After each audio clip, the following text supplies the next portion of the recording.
મહાયુદ્ધના ભણકારા વાગ્યા હોય અને એ દેશમાં જ્યારે તમે હોવ જે દેશની સેના બધી બાજુથી સજ્જ હોય દુશ્મન દેશની સામે લડવા માટે, ત્યારે નાગરિક તરીકે તમે શું કરશો? આપણે આપણા કર્તવ્યો માટે કેટલા તૈયાર? આ પ્રશ્નના જવાબ સ્વરૂપે અથવા આ પ્રશ્ન તમારી સામે છોડવા માટે હું દેવાંશી જમાવટમાં તમારું સ્વાગત કરું છું અને સ્ક્રીન પર આપ વરિષ્ઠ પત્રકાર વિવેક કુમાર ભટ્ટને જોઈ રહ્યા છો. ગુજરાત ફર્સ્ટ ચેનલના એડિટર છે અને માત્ર વરિષ્ઠ પત્રકાર તરીકે નહીં પણ દેશની દરેકે દરેક સરહદના અનુભવી તરીકે આજે હું વિવેક કુમાર ભટ્ટની સાથે છું. અને સર, પ્રશ્ન મારો એ છે કે સેના તો અદ્ભુત રીતે તૈયાર છે. સેના દરેક વખતે તૈયાર હોય છે. એની પાસે સ્ટ્રેટેજી છે, એની પાસે સંસાધનો છે, રણનીતિ છે, એમને સલાહ આપવાવાળા લોકો છે, એની ઉપરનું નેતૃત્વ છે, વિપક્ષ તૈયાર છે, પક્ષ તૈયાર છે. નાગરિકો કેવી તૈયારી કરશે? બિલકુલ દેવાંશી, નાગરિકોને તૈયાર કરવા માટે જ આવતીકાલે એટલે કે 7 મઈના દિવસે એક મોકડ્રીલનું આયોજન દેશવ્યાપી થાય છે. મોટા પાયે બધા રાજ્યોમાં આવું વ્યવસ્થા કરેલી છે. એમાં ગુજરાત બી છે. આપણે ગુજરાતની વાત કરીએ તો એક તો 54 વર્ષ પછી એટલે 1971નો જ્યારે વોર થયો હતો 1971નો, એ સમયે તમે વોરને માટે સિવિલ ડિફેન્સની સિસ્ટમ કેવી છે, ત્યારે સાયરન વાગ્યા હતા, ત્યારે લોકોને મદદ લેવાઈ હતી, એ સમયગાળો હતો. પણ 1999 એટલે કારગિલ યુદ્ધ એક ક્ષેત્રીય યુદ્ધ હતું. એટલે કારગિલ, દ્રાસ, કાશ્મીર એ જગ્યા ઉપરનું યુદ્ધ ચાલ્યું. એટલે બાકી જગ્યા ઉપર આવા કોઈ વોર સેન્ટ્રિક વસ્તુઓ નહોતા થઈ, મોક ડ્રીલ નથી થઈ, આવે કોઈ સાયરનની સિસ્ટમ નહોતી. અત્યારે જે પરિસ્થિતિ છે એ પરિસ્થિતિમાં તમે જુઓ તો આપણે એકવાર સર્જિકલ સ્ટ્રાઇક કરી શકીએ છીએ, એટલે ભારતીય સેનાએ કામ કર્યું છે. એકવાર આપણે બાલાકોટ સ્ટ્રાઇક કરીને બતાવી દીધી છે કે આપણે એર સ્ટ્રાઇક બી કરી શકીએ છીએ. છતાંય પાકિસ્તાન માનતું નથી. એટલે પાકિસ્તાનની અવળચંડાઈ એટલી ચાલુ છે કે આજે બી સીઝ ફાયરનો વાયોલેશનનો 11મો દિવસ છે. અને આજે બી સીઝ ફાયર વાયોલેશન કરીને ઘણા બધા આતંકવાદીઓ એને અંદર મોકલ્યા અને આજે 3-4 આતંકવાદીઓ તો પકડાયા છે અને બાકી મરાઈ ગયા.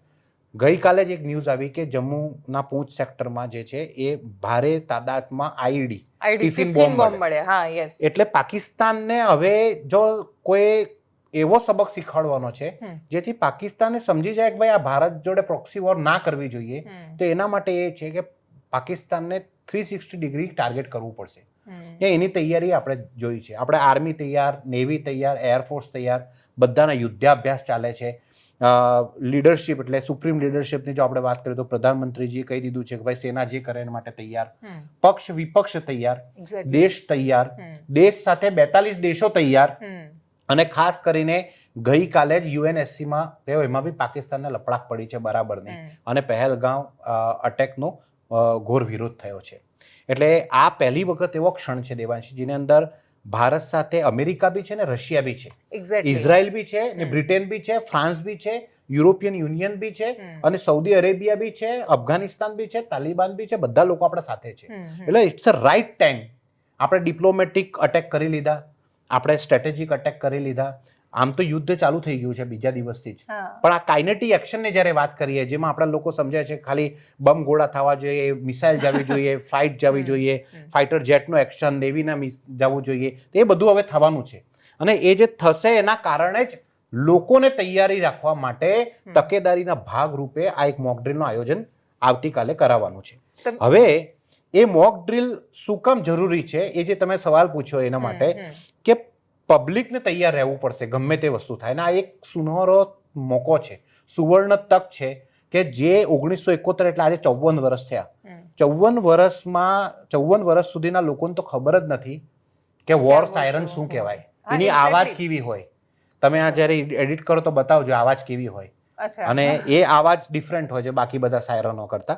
એમ્બ્યુલન્સનું સાયરન, પોલીસનું સાયરન અને વોર સાયરન અલગ હોય છે.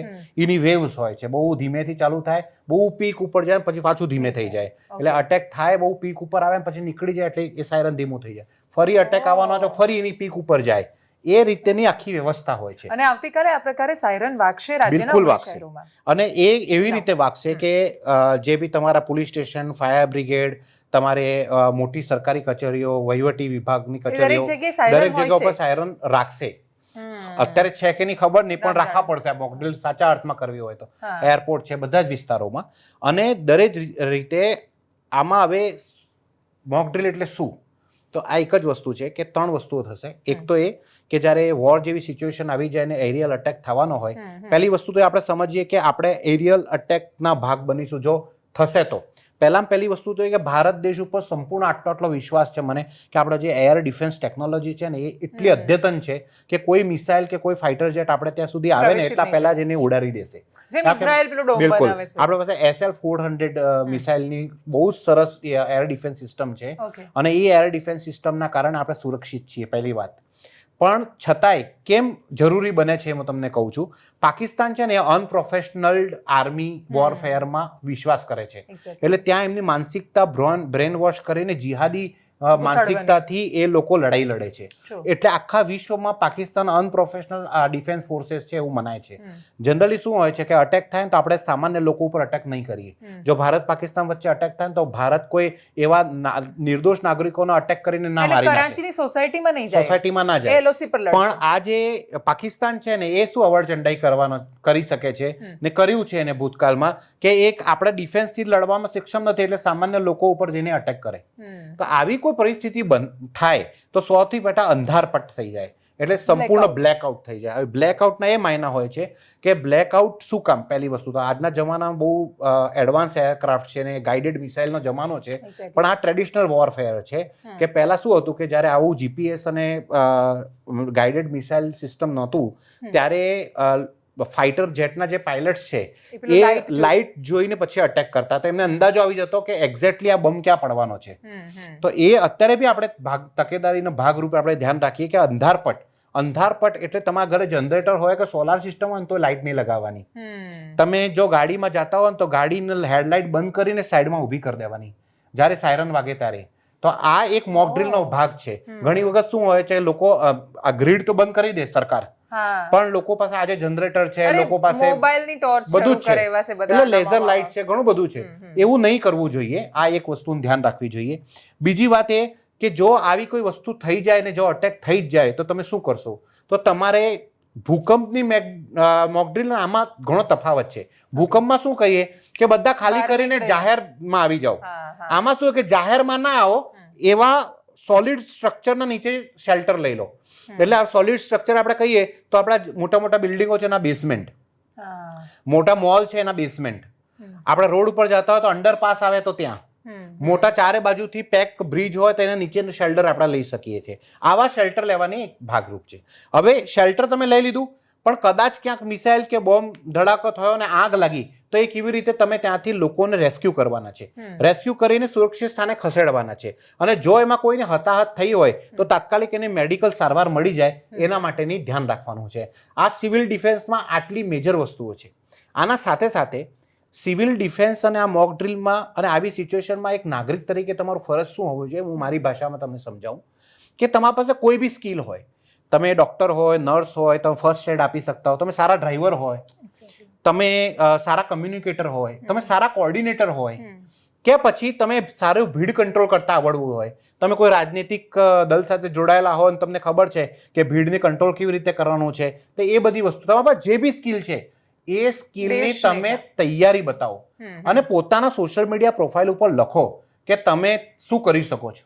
આ બતાવવાનો સમય છે. જો મને 99.9999% સુધી ખાતરી છે કે આવું કઈ જ નથી થવાનું, પણ છતાંય જો આવું થયું તો તમે કમસે કમ તમારા આસપાસના લોકોને, તમારા સોસાયટીને ખબર હોવી જોઈએ કે આની પાસે આ સ્કિલ છે, કે આના પાસે આ મશીનરી છે, કે આના પાસે અમારા સોસાયટીમાં એક ડોક્ટર રહે છે, અમારા સોસાયટીમાં એક નર્સ રહે છે, અમારે વિસ્તારમાં આ એક વ્યક્તિ છે જેની પાસે એમ્બ્યુલન્સ છે, અમારા પાસે જેની પર નાનકડું હોસ્પિટલ ક્લિનિક છે, આવો એ વ્યક્તિ છે જ્યાં મેડિકલ સ્ટોર છે, એ ભાઈ અહીંયા રહે છે. ક્યારે બી કોઈ બી જરૂરિયાત પડી તો તમે એની હેલ્પફુલ નેચર કેવી રીતે તમે દેશ માટે કામ કરી શકો છો એના માટે છે. હવે તમે દરેક વખત ઉપર લડવા માટે તમારે બોર્ડર ઉપર જવાની જરૂર નથી. આપણે એઝ અ નાગરિક, એઝ અ સિટીઝન બી આપણે ઘણી બધી વસ્તુઓ ખાસ ધ્યાન રાખી શકીએ. એક, અફવાઓ ફેલાવવાની નહીં અને અફવાઓ ઉપર ધ્યાન આપવું નહીં. સોશિયલ મીડિયા ઉપર કોઈ બી ઈ પોસ્ટ કરીને ભાગદોડ થઈ જાય ને એમાં હડકંપ મચી જાય ને લોકો મરી જાય, આવા કઈ કૃત્ય કરવાની ને એવું કોઈ કરતો તો રોકવા જોઈએ. આ સિવિલ ડિફેન્સ છે. સિવિલ ડિફેન્સ મતલબ તમે જાહેર જીવનમાં, સાધારણ વ્યક્તિત્વ, સામાન્ય જીવનમાં તમે કેવી રીતે સુરક્ષા કરી શકો છો આપણા દેશની, આપણી સોસાયટીની, પોતાના પરિવારની. આ બધી વસ્તુઓ સિવિલ ડિફેન્સમાં આવે. અને આ બેઝિકલી આનો ઉદ્દેશ્ય જ એ છે કે તમે પેનિક ન થાવ, એકબીજા પર દોષના ટોપલા ન ઢોળો અને બધા ગમે તેટલા આપણી અંદર એકબીજા માટેના રાગ, દ્વેષ, નફરત જે પણ હોય બધું થોડી ક્ષણો માટે, થોડા દિવસો માટે બાજુ પર મૂકીને દેશના નાગરિકો તરીકે એક થઈ શકો. કર્તવ્ય શબ્દ ત્યાંથી આવે છે કે આપણે દેશ માટે શું કરી શકીએ એ ભાવના. આપણને એવા અવસરો બહુ મળતા નથી અને જે મળે છે એ આપણે બહુ નિભાવતા નથી રૂટીન દિવસોમાં.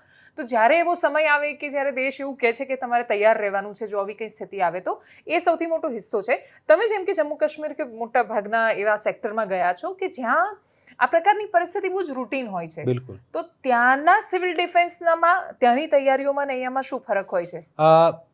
જનરલી સિવિલ ડિફેન્સની બધી ટ્રેનિંગ સરખી જ હોય છે, પણ સૌથી વધારે મોટો અંતર બતાવું છું જે જમ્મુ ની જે વિસ્તાર છે જ્યાં આઈબી છે અને આઈબી બાદ એલઓસી ચાલુ થાય છે અને એલઓસી જે છે એ છેટ સુધી ચાલે છે. આપણે એ એલઓસી ના લગભગ 22 ગામડાઓમાં મેં પ્રવાસ કર્યો છે ને એ 3 ઋતુઓમાં કર્યો છે. એટલે સમર, વિન્ટર અને નોર્મલ બધામાં કર્યો છે. અને 2 કે 3 ઇન્સિડન્ટ એવા હતા જેમાં શેલિંગ થતી તેને કર્યો છે. એટલે ત્યાં આપણા વર્ષમાં કમસે કમ 10 થી 15 વાર તો સાયરન વાગે જ છે એ ગામડાઓમાં. એ ગામડાઓમાં ફિક્સ સાયરન સિસ્ટમ છે.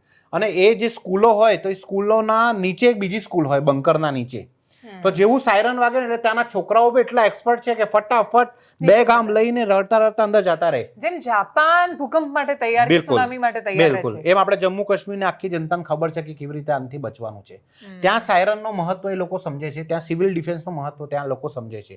પણ એ બોર્ડર વિસ્તાર છે ને ત્યાં વર્ષમાં આવા 15-20 એકાઉન્ટ આવતા હોય અને એના કારણે એ બધા લોકો એક્સપર્ટ છે અને ત્યાં સિવિલ ડિફેન્સની તૈયારી બી બહુ જોરદાર છે. ઇવન કે ત્યાંના ગામડાઓમાં એવા લોકો બી છે જેમને આપણે આર્મી વિશેષ ટ્રેનિંગ આપેલી છે કે આઈડીની કેવી રીતે હોય એની ટ્રેનિંગ આપેલી છે, હથિયાર ચલાવવાની ટ્રેનિંગ આપેલી છે, તમારે ઘરમાં આતંકવાદી છુપાયેલા હોય તમારે કેવું વર્તન કરવું એની ટ્રેનિંગ આપેલી છે, આવા કોઈ એડવર્સ વસ્તુ હોય તો તમારે કેવી રીતે કમ્યુનિકેશન સેના કે પોલીસ સાથે કરવું એની ટ્રેનિંગ આપેલી છે. એટલે ત્યાંના લોકો આને ખૂબ રીતે સારી રીતે સમજે છે. પણ આપણે અહીંયાની જે વાત છે, આપણે અહીંયા આજુબાજુ કોઈ બોર્ડર નથી. આપણે જે બોર્ડર છે એ ક્યાં તો કચ્છ, ભુજ, સોઈગામ, બનાસકાંઠામાં છે. તો ત્યાંથી આપણો ખાસો એવો ડિસ્ટન્સ છે. એટલે આપણે ત્યાં કોઈ વસ્તુ થાય તો એની સૌથી મોટી શક્યતા જે છે એ એરિયલ અટેકની થવાની છે. આપણે ત્યાં કોઈ લેન્ડ ટુ લેન્ડ અટેક નથી થવાનું. ક્યાંક તો કોઈ મિસાઇલ આવે કે શેલ આવે કે પછી તમારે હવાઈ અટેક કઈ થાય તો આવી કોઈ પરિસ્થિતિ થવાની છે. એટલે આપણે બચવાનું હવાઈ અટેક, એરિયલ અટેકથી બચવાનું છે. હવે આપણા જે ગામડાઓનો વિસ્તાર છે ત્યાં અત્યારે તો નહીં પણ 1971 ના સમયના જે લોકો છે એમને આ ટ્રેનિંગ લીધેલી છે.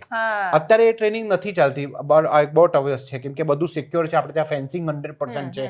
પણ છતાંય તમને યાદ હોય તો એક ભુજ પિક્ચર આવી હતી માધાપર. હવે આ શું હતું, આ એક્ઝેક્ટ આ લોકો આનાથી કનેક્ટ કરશે કે જ્યારે માધાપરની 40 વીરાંગનાઓ આખો રનવે બનાવી દીધો હતો એરફોર્સ માટે, એર સ્ટ્રીપ બનાવી દીધી હતી. અને એ એર સ્ટ્રીપ ઉપર એ લોકોએ શું કર્યું, એ લોકોએ પોતાનો ભાગ ભજવ્યો. આપણે એરફોર્સના જવાનોએ કીધું કે આ બનશે તો જ અમે અહીંયાથી ઉડાન ભરી શકીશું અને તો જ અહીંયાથી લેન્ડિંગ થશે. તો હવે આમાં શું કરી શકાય? તો ત્યાંની મહિલાઓને ખબર છે કે કેવી રીતે એર સ્ટ્રીપ એટલે શું સમજાવ્યું એમને કે આવું એક રનવે હોય, આમ ના ખાડા ના હોવા જોઈએ, એકદમ પ્લેન હોવું જોઈએ. તો બધા મહિલાઓએ આખી રાત જાગી ને એ એર સ્ટ્રીપ બનાવી દીધી. તો આજ તો સિવિલ ડિફેન્સ છે, આજ તો તમારી રેડીનેસ છે, એલર્ટનેસ છે. એ મહિલાઓએ પોતાનો જીવની પરવા કરી, કેમ કે બમ ધડાકા થતા હતા, પોતાનો જીવની પરવા કર્યા વગર તાત્કાલિક એ એર સ્ટ્રીપ બનાવવાનું કામ કરી દીધું. એ માધાપરની મહિલાઓ જે કામ કર્યું, એવી કોઈ સિચ્યુએશન આવે તો તમારે કરવાનું છે. ભાઈ બોર્ડર વિસ્તારમાં છે, જો અહીંયા આપણે જે સિટી વિસ્તારમાં જે લોકો રહે છે એમને તો આવી કોઈ ઇફેક્ટ થાય, આવો કોઈ અટેક થાય તો પોતાનો જીવ બચાવવાનો છે, લોકોનો જીવ બચાવવાનો છે અને લોકોને તાત્કાલિક સારવાર મળી જાય એના માટે છે. જો આમાં એક બહુ સિમ્પલ વસ્તુ છે દેવાંશી, કે આવું કોઈ વસ્તુ ન કરે નારાયણ થઈ ને એક સામાન્ય વ્યક્તિનો બી જીવ ગયો ને તો પાકિસ્તાનમાં જશન થશે. એટલે આપણે એ જોવાનું છે કે આપણે અહીંયા કોઈ હતાહત જ ના થાય ને એના માટે જો આપણે વિજિલ છે, આપણે બુદ્ધિનો સંપૂર્ણ વપરાશ આપણે કરીશું, આપણે સ્કિલનો વપરાશ કરીશું. અને સૌથી આવી કોઈ વસ્તુ થતી ને અચાનક થતી હોય એટલે તમે રેડીનેસ થઈ જાય પછી શોધવા જાઓ એનો મતલબ નથી. અને આજે જે એક પ્રકારે આજે એક્સરસાઇઝ કેન્દ્રીય ગૃહમંત્રીએ જે કરી છે ને એ એના માટે બી છે કે દેશ એક તો છે ભાવનાત્મક ઢંગથી હવે એક્શન સાથે બી એક થઈ જાય ને એના માટેની આ વસ્તુ છે હા એક્ઝેક્ટલી અને આવું થવું જોઈએ અને એ બહુ મોટો સંદેશ છે બિલકુલ કે અમે તૈયાર તૈયાર છીએ તમારી તાકાત બિલકુલ અને આ થયું ને બાદ પાકિસ્તાનના ચેનલોમાં પાકિસ્તાનના રક્ષા મંત્રી કીધું ને કે ત્યાં તો ડ્રીલ ચાલુ થઈ ગઈ છે એટલે પાકિસ્તાન ભારત અટેક કરશે એટલે એ લોકો ગભરાઈ ગયા છે કોઈ બી કન્ટ્રી આવું વોરફેરમાં કહેવાય કે કોઈ બી કન્ટ્રી એમ કહી દે ને કે અમારા ઉપર અટેક થવાનો છે એના મતલબ એ છે કે 40% યુદ્ધ હારી ગયું છે કેમ કે એ પહેલા જ ડરમાં આવી ગયા છે કે અટેક થશે એના કરતા અટેક કરેંગે એ વાક્ય હોવું જોઈએ અત્યારે તમે જુઓ આપણા બધા જ ડિફેન્સના વડા કે કોઈ બી સ્ટેટમેન્ટ આવે તો આપણે કે આવે વી આર રેડી અમે અટેક કરીશું અમે કાઇનેટિક એક્શન લઈશું અમે અટેક કરી રહ્યા છે અમે બરાબર વળતો જવાબ બી આપી રહ્યા છે પણ આવી કોઈ પરિસ્થિતિથી તો અમે લડવા માટે તૈયાર છીએ તો અત્યારે લોકોને કહેવાની જરૂરત છે કે અમે તૈયાર છીએ જે બી હોય એ રીતે તૈયાર હોય અને તમારી સ્કિલ જે તે સમય શોધવા ના જવી પડે એટલે એટલીસ્ટ તમારા વિસ્તારમાં કે તમારા સોસાયટીમાં તો ખબર હોવી જ જોઈએ કે આ વ્યક્તિ પાસે શું સ્કિલ છે અચ્છા આ બહુ સારી સુવર્ણ તક છે લીડરશિપ બતાવવાનો બી તમે બધા લોકો અત્યારે બિઝી હોય ના કરી શકે તમે તમારા સોસાયટીમાં લિસ્ટ બનાવવાનું ચાલુ કરી દો તમારા સોસાયટીમાં કેટલા ડોક્ટર્સ છે કેટલી નર્સ છે કેટલા CPR આપતા આવડે છે કેટલા લોકો પાસે ઇમરજન્સી સિચ્યુએશનમાં ઓક્સિજન હોય છે કેટલા લોકોને આ વસ્તુ આમ નથી વ્યર્થ નથી જવાની કોઈ બી એવા સિચ્યુએશનમાં બાઢ આવી જાય આગ લાગી જાય કોઈ બી પ્રાકૃતિક આપદા આવી જાય ભૂકંપ આવી જાય આ ડેટાબેઝ તમને કામ આવશે અને આ અમૂલ્ય તક છે તમે કરીને જુઓ તમારે સોસાયટીમાં બધાનું તમને ખબર હશે તમારા પડોશી શું છે ને એ તમને ખબર નથી આજે એટલે મોટા શહેરોમાં તો આ જ સમસ્યા છે કે નથી ખબર બાજુમાં રહે છે કોણ એનો પ્રોફેશન શું છે કેવી રીતે કામ લાગી શકે છે એની મદદ કેવી રીતે લઈશું તો ધીસ ઇઝ ધ ટાઈમ કે આપણે એ બધું એકબીજાની મદદ કરવાની છે અને પહેલે પ્રિપેરનેસ બતાવવાની છે ગભરાવાની બિલકુલ જરૂરત નથી અને કોઈ અફવામાં બી આવવાની જરૂરત નથી મેં તમને કીધું એમ કે 99.9999% છે 100% કહી શકીએ છીએ આપણે કે એવું કોઈ જ નથી થવાનું પણ જો થઈ ગયું તો 0.1% બી થઈ ગયું તો એ સમયે આપણા કોઈ લોકોનો જીવ ના જાય અને કમ સે કમ નુકસાન થાય એના માટે આપણે શું કરી શકીએ એની તકેદારીના ભાગરૂપે બીજું એક સિસ્ટમનું કોર્ડિનેશન આવી સિચ્યુએશન મેં કીધું કે 54 વર્ષ પહેલા કરી એટલે 54 વર્ષના જે લોકો એ તો રિટાયર્ડ બી થઈ ગયા હશે તો વહીવટી તંત્ર જે હોય કે જે કલેક્ટરનું coordination with SDRF NDRF army navy air force police civil defence home guards scout NCC NSS hospitals આ બધા સાથે વ્યવસ્થિત કોર્ડિનેશન કેવી રીતે થઈ જાય ટ્રાન્સપોર્ટ વ્યવસ્થા કેવી રીતે વ્યવસ્થિત થઈ જાય એ બધાનું કોર્ડિનેશન બી જરૂરી છે એટલે મોટા આ એક વિપત્તિ આપત્તિ જે બી કહીએ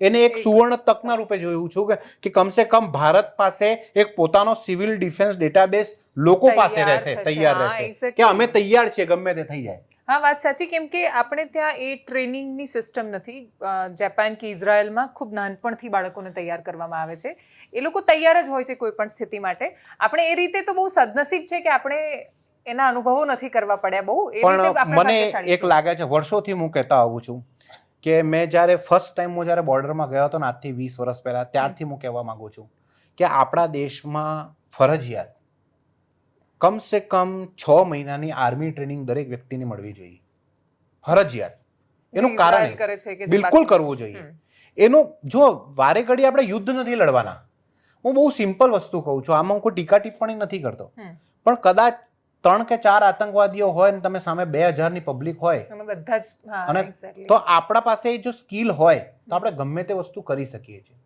હું એમ નથી કહેતો દરેકના હાથમાં બંદૂક આપી દો પણ બંદૂક સામે પડી હોય ને આતંકવાદી સામે તો એને લોડ કરીને ચલાવતા તો આવડવું જોઈએ ને હું એમ કહું છું આપણે લાકડી હોય હાથમાં પણ ચલાવી કેવી રીતે ખબર ના હોય જેમ આપણે ગાડીને ડ્રાઇવિંગ કરતા શીખવીએ છીએ એટલે ગાડી છે ચાવી છે બધું જ છે પણ ચલાવતા નથી આવડતું બિલકુલ થવું જ જોઈએ આનાથી શું થશે જો આપણે આર્મી નેવી એરફોર્સના કેવી રીતે જાણીએ છીએ અનુશાસનના રીતે ડિસિપ્લિનને કારણે બરાબર એની અંદર એમનેમાં આપણામાં શું ફરક છે ડિસિપ્લિનનો ફરક છે સૌથી ઇમ્પોર્ટન્ટ ડિસિપ્લિન ને ડિસિપ્લિન ક્યાંથી આવી એમની પાસે ટ્રેનિંગમાંથી બે જ વસ્તુ એમની પાસે સર્વોપરી છે એના માટે એમની પાસે દેશ પ્રેમ છે આજે આર્મીનો જવાન જાય ને તોય તમને આમ સેલ્યુટ કરવાનું મન થઈ જાય છે કેમ થઈ જાય છે કેમ કે એને પાસે ડિસિપ્લિન છે ટ્રેનિંગ મળી છે ને એને માટે આપણે બાય ડિફોલ્ટ સમજીએ છીએ કેવું શક્ય વગર કે આ દેશ માટે કામ કરે છે આપણે બધા દેશ માટે જ કામ કરીએ છીએ હા પણ છતાં એમને તો બાકી બધું બાય પ્રોડક્ટ છે એમનો ફોકસ દેશ છે એ ફોકસ દેશ છે એટલે એ રેસ્પેક્ટ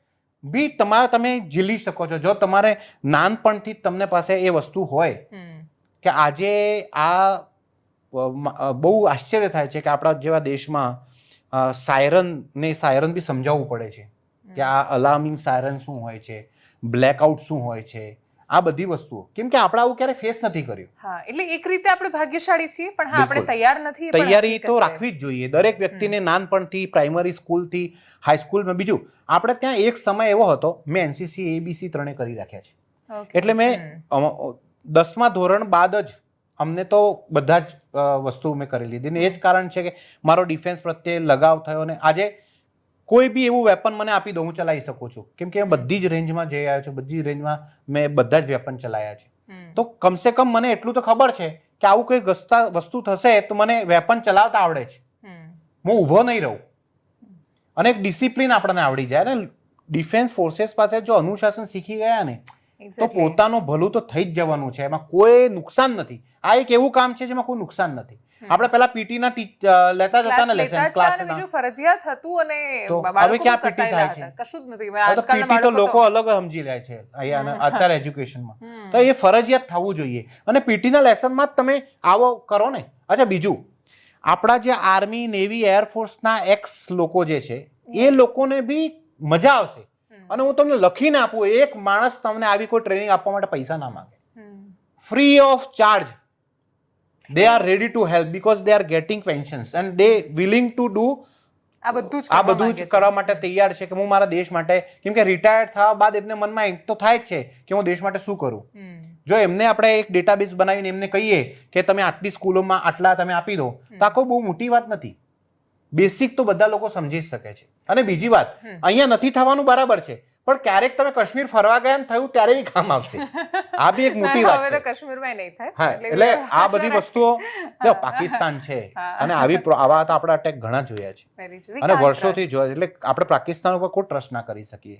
એ છેલ્લી ઘડીએ બી બે આતંકવાદી બી મોકલવામાં બિલકુલ બી પીછેહટ નહીં કરે. એ છે એમનો યુદ્ધમાં ભરોસો જ નથી, એમનો પ્રોક્સી વોરમાં જ ભરોસો છે, એટલે એ સીધું યુદ્ધ લડી શકવા સક્ષમ જ નથી. એટલે ઇવન અહીંયા કરાચી પોર્ટ પર પણ તુર્કીનું પોતાનું જહાજ લાવીને મૂકી દીધું છે. શું થાય એનાથી?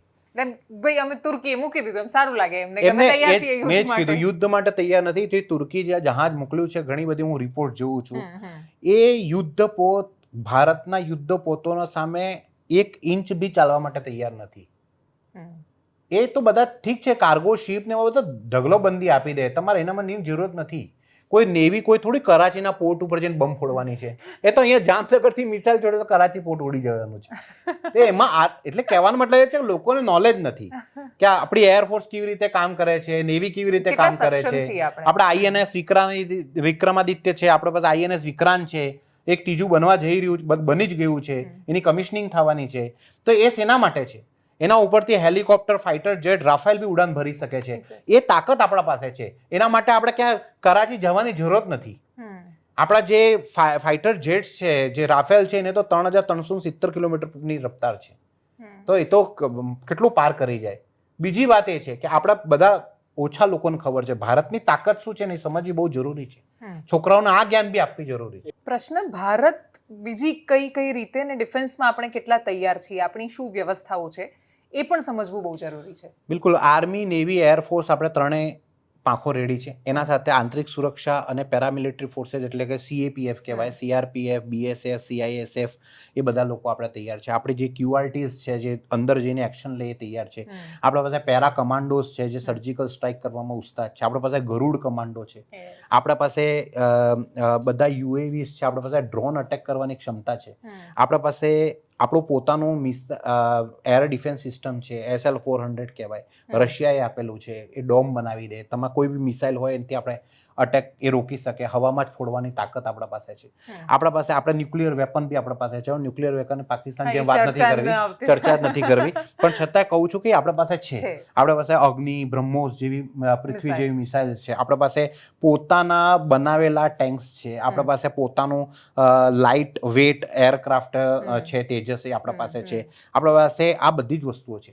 હું તમને કહું, આમ વોરફેરમાં લગભગ 154 પ્રકારના એક્સપ્લોઝિવ હોય છે, જેમાંથી 118 પ્રકારના એક્સપ્લોઝિવ ભારત પોતે મેન્યુફેક્ચરિંગ કરે છે.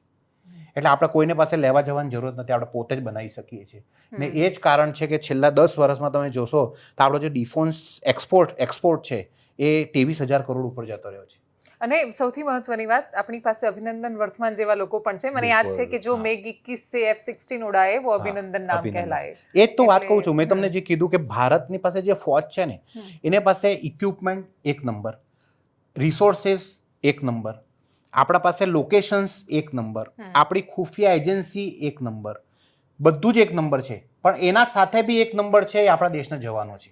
જે હોંસલો ને જાંબાઝી આપણામાં છે ને, જે શિવાજીના તરફથી ગુરિલ્લા વોરફેર આપણે શીખ્યા છે ને, એ જ વંશજો અત્યારે લડે છે. Maratha regiment, Jat regiment, RR, રાષ્ટ્રીય રાઇફલ્સ, આ બધા એવા લડાકાઓ છે જેના કારણે પાકિસ્તાનના ભૂતપૂર્વ સૈનિકો આમના નામ સાંભળીને તો ડરી જાય. એવા જોશીલા જવાનો આપણા પાસે એ છે. દરેક પરમવીર ચક્રોની કહાનીઓ બિલકુલ છે. અને એ કહાનીઓ બધા લોકોને જાણે તો ખબર પડે કે દેશનું શૌર્ય શું છે. પણ એકચ્યુઅલી સર પ્રોબ્લેમ શું છે કે ઇવન ખાલી પુલવામાના શહીદો એવું નહીં, આપણે કોને હીરો માનીએ છીએ ને બહુ મોટો પ્રશ્ન છે.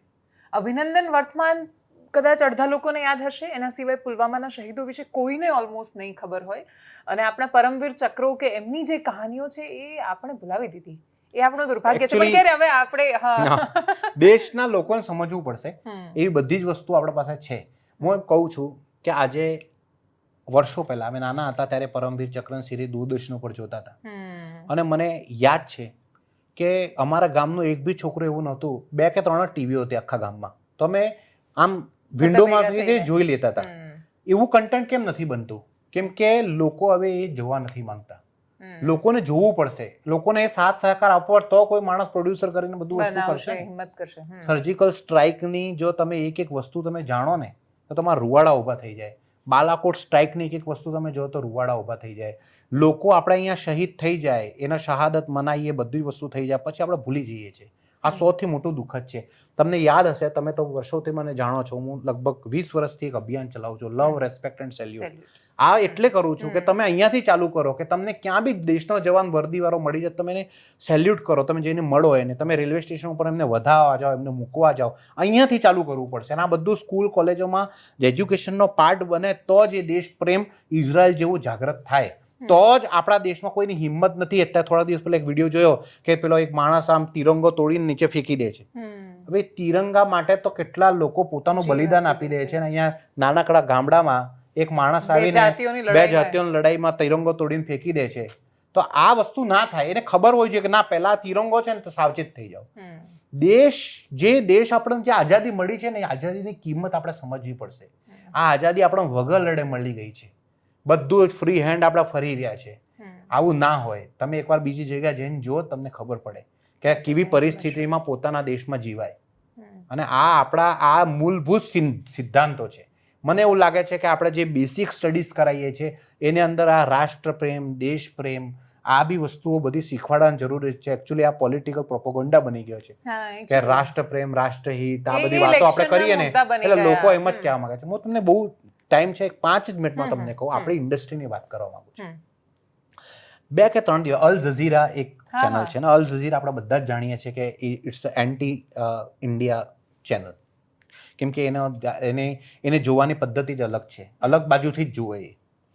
આપણા દેશના જ કેટલાક પત્રકારોને મેં જોયા, એને અંદર ઇન્ટરવ્યૂ આપતા હતા અને એ લોકો જસ્ટિફિકેશન કરતા હતા કે પહેલગામનો અટેક થઈ ગયો અને ભારતને બધું કરવાની શું જરૂર છે. It's a sad moment. એટલે આ એકચ્યુઅલી બહુ અનફોર્ચ્યુનેટ છે કે આમાં અમે હમણાં જ એક કેપ્શન લખ્યું હતું, નીચે બહુ બધાએ મને એવું લખ્યું કે બેન તમે ગોદી મીડિયા થઈ ગયા. કેપ્શન શું હતું તમે એક વિડીયોમાં કે એટલું ધ્યાન રાખવાનું છે કે ભાજપનો વિરોધ કરવામાં ભારતનો વિરોધ ન થઈ જાય. ઇટ્સ વેરી સિમ્પલ કે આપણે જેટલી પણ સમસ્યાઓ છે, ખૂબ કરપ્શનથી માંડીને અનેક સમસ્યાઓ છે, આપણે એની સામે લડવાનું જ છે, બધાની સામે લડવાનું છે. પણ આ સમય તો દેશ માટે એક રહેવાનો છે ને. બીજું ડિફેન્સના મામલામાં બિલકુલ કોઈ એવું નથી કહેતું કે ગ્રામ પંચાયતના ભ્રષ્ટાચાર પર તમે ન બોલો કે આના માટે ન બોલો, પણ જ્યારે દેશની સરહદની, આપણી રાષ્ટ્રીય એકતાની, અખંડિતતાની, સોવરેનિટીની વાત આવે ત્યારે ખબર નહીં કેવી રીતે પાર્ટી અંદર આવી જાય વચ્ચે. દેશ એ થોડા દિવસ પહેલા યુટ્યુબ ઉપર હું લાઈવ જોતો, એ એકચ્યુઅલી આ બધો માહોલ જે બન્યો ને એની ભૂલ છે. લોકોએ કે એક જણે કમેન્ટ કર્યું કે ભાજપ કશું નથી કરવાની. અરે આમાં ક્યાં ભાજપ આવે? ભાજપને ક્યાં આવવાનું છે? ભાજપ કમલમમાં છે. ભાજપને એ નથી કમલમમાં કરવાનું, છે. જે છે સેનાને કરવાનું છે ને સેના પ્રત્યે તમારે સંપૂર્ણ ભરોસો તમારે રાખવો જોઈએ, વિશ્વાસ રાખવાનો જોઈએ કે જબડા તોડ જવાબ મળશે ને મળશે જ. એના ઉપર તમારે 1% બી તમારા મનમાં એવું ના હોવું જોઈએ કે કંઈ ના થાય. શું કામ તમે આવી નેગેટિવિટી લઈને ચાલો છો, કંઈ ના અને થાય. બીજું કે તમે કેમ રાષ્ટ્રવાદનો ઠેકો એક પોલિટિકલ પાર્ટીને આપી દીધો? 1971 નું યુદ્ધ થયું ત્યારે ભારતીય જનતા પાર્ટીની સરકાર નહોતી, એની પહેલા થયું ત્યારે ભાજપની સરકાર નહોતી. બધી પાર્ટીની સરકારો દેશમાં રહી છે. દેશ બધાથી ઉપર છે, સરકારોથી પણ ઉપર છે, એ આપણે ભૂલ્યા. આપણે ઇવન તજાકિસ્તાનની વાત કરતા હતા એરપોર્ટની. આપણે ત્યાં એક એર સ્ટ્રીપ છે આપણા પાસે, અને ત્યાં આપણે ફાઇટર જેટ્સ ઉડાવી શકીએ છીએ, લેન્ડિંગ કરી શકીએ છીએ, અટેક બી કરી શકીએ છીએ. ત્યાં રિઝર્વ એરફોર્સની બટાલિયન બી હોય છે. એટલે પાકિસ્તાન બિલકુલ, અને ભારતના ખર્ચે બનાવેલું છે. એટલે શું છે કે તમે પાકિસ્તાનનો મેપ જોશો ને તો પાકિસ્તાનનો પૂર્વ એટલે આપણું કાશ્મીર, રાજસ્થાન, ગુજરાત એ વાળી સરહદ લાગે, અને પાકિસ્તાનને એવું જ છે કે આ જગ્યાથી જ અટેક થવાનો છે. પણ પાકિસ્તાન બંને બાજુથી ઘેરાયેલું છે, એ બાજુથી બી આપણે અટેક કરી શકીએ છીએ. બીજું કે પાકિસ્તાનના 2 ફાળા ઓલરેડી થઈ ગયા છે, ખૈબર પખ્તુનવા અને બલુચિસ્તાન, અને બંને જગ્યાની પબ્લિક ભારત સાથે છે. આ સૌથી મોટી વાત છે ત્યાંની, જે બાંગ્લાદેશ વખતે હતું. બિલકુલ સેમ વસ્તુ મુક્તિ વાહિની હતી. પણ આ રીતે તમે જુઓ તો બલુચિસ્તાન લિબરલ આર્મી જે છે એ ભારતને ફેવરમાં છે. ત્યાંના લોકો, ત્યાંના મસ્જિદોમાંથી વિડીયો આવ્યા હતા કે ભાઈ ત્યાંના લોકો કહેતા હતા કે ભાઈ ભારત પાકિસ્તાનનું યુદ્ધ થાય તો આપણે ભારતને સપોર્ટ કરવાનો છે, કેમ કે પાકિસ્તાને એમના ઉપર અત્યાચાર ગુજાર્યો. 1876માં એક અલગ દેશ હતું અને એ લોકોનો પોતાની આખી વ્યવસ્થાઓ હતી. પણ 1948માં જેમ આપણે કર્યું એ રીતે એ લોકો અટેક કરીને એ આપણા પર હથિયાવી લીધું. અને પાકિસ્તાન આજ સુધી કેટલીક મહિલાઓ બેવા થઈ ગઈ, કેટલાક છોકરાઓ અનાથ થઈ ગયા, કેટલાક માતા પિતાને યંગ જવાન છોકરો નથી મળતો, આ લોકો ઉપાડી લઈ ગયા, એમને મારી નાખ્યો ને પાછો જ ના આવ્યો. આવા હજારોના તાદાદમાં કિસ્સાઓ છે બલુચિસ્તાનમાં, અને એના કારણે હવે બલુચિસ્તાન ઊભું થઈ ગયું છે કે પાકિસ્તાન તો નહીં જ. પણ આ જે વસ્તુ છે એટલે પાકિસ્તાન અંદર ગૃહ યુદ્ધમાં તો લડી જ રહ્યું છે, પેલી બાજુ તાલિબાન પાકિસ્તાનના અગેન્સ્ટમાં છે. એક્ઝેક્ટલી. અને ઇન્ટરેસ્ટિંગ એ છે કે તાલિબાન ભારતનું સમર્થન કરે છે. ભારતે તાલિબાનને રેકગ્નાઇઝ પણ કરે છે. અને એ વાત એ બી છે કે ભારતની આ કૂટનીતિક અને વિદેશ નીતિની જીત છે. આટલા બધા મોટા પાયે બધા લોકો એક સાથે ભારતને ઊભા રહે, આંખ બંધ કરીને. તમે ડોક્ટર એસ જયશંકરનું ટ્વિટર જુઓ એટલે દરરોજ એવા 4-5 દેશના નેતાઓ સાથે ફોન પર વાત કરી અને પહેલગામ પર એમણે આપણું સમર્થન આપ્યું, એવી ટ્વીટ હોય જ છે. અને he is very clear focused, and આપણા દેશનો સાચા અર્થમાં જેમ્સ બોન્ડ છે. હા, એટલે એમને ચૂંટણી નથી લડવાની, એમને કોઈ મતલબ નથી, એટલા માટે he is not a politician. એ આમ ટ્રુ યોદ્ધા કહેવાય આપણા દેશના. Thank you so much sir for joining us. અને અપેક્ષા રાખીએ કે નાગરિકો પોતાના હિસ્સામાં આવેલું કર્તવ્ય સમજી શકે. બિલકુલ, તમારા પાસે જે તમે કરી શકો કરવાનું છે, બસ એક જ વાત છે, એક લીટીની વાત છે. તૈયારી રાખો, તમે જે કરી શકો કરો, પણ પહેલા બતાવી દેજો કે તમે શું કરી શકો, એટલે એન્ડ ટાઈમ ઉપર શોધવાનું ના થાય કે ભાઈ કોણ શું કરવાનું છે. મારા દાદા છે ને 2 યુદ્ધ લડ્યા હતા, એટલે જ્યારે એમની સ્ટોરીઝ કહેતા કે અમે જ્યારે ગયા, એમના દોસ્ત, એમના મિત્રો એમણે જે ગુમાવ્યા એ બધાની વાર્તાઓ કહેતા, તો એ લોકોની વાત કહેવામાં અથવા એમની આંખોમાં જે છલકાતું એ ખાસ્સા વર્ષોથી મિસિંગ થયું. એ આખી પેઢી જતી રહી કે જેને ખૂબ જનૂન હતું અથવા એની પાસે કહેવા માટે સ્ટોરીઝ હતી, કહાનીઓ હતી. એટલે કદાચ આ સ્થિતિમાં આપણે આવીને ઊભા છીએ. આઈ હોપ કે આપણે આમાંથી બહાર નીકળીએ. મારા પાસે દેવાંશી 128 જાંબાજ યોદ્ધાઓની કહાનીઓ છે આપણા દેશના, જે આર્મી, નેવી, એરફોર્સમાંથી નીકળ્યા છે, જેમને અનટોલ્ડ સ્ટોરીઝ છે. પણ હવે આ સ્ટોરીઝ સાંભળશે કોઈ? આ બહુ મોટો સવાલ છે. હું તો તૈયાર છું, પણ આ બહુ મોટી વાત છે. એક દિવસ એવો આવશે કે આપણા દેશમાં હાઉસ અરેસ્ટ કરતા એવા યોદ્ધાઓની સ્ટોરીઝ દેશ સાંભળતો થાય. ને બીજું કે આપણે પ્રાયોરિટી હવે નક્કી કરવી પડશે. It's a high time.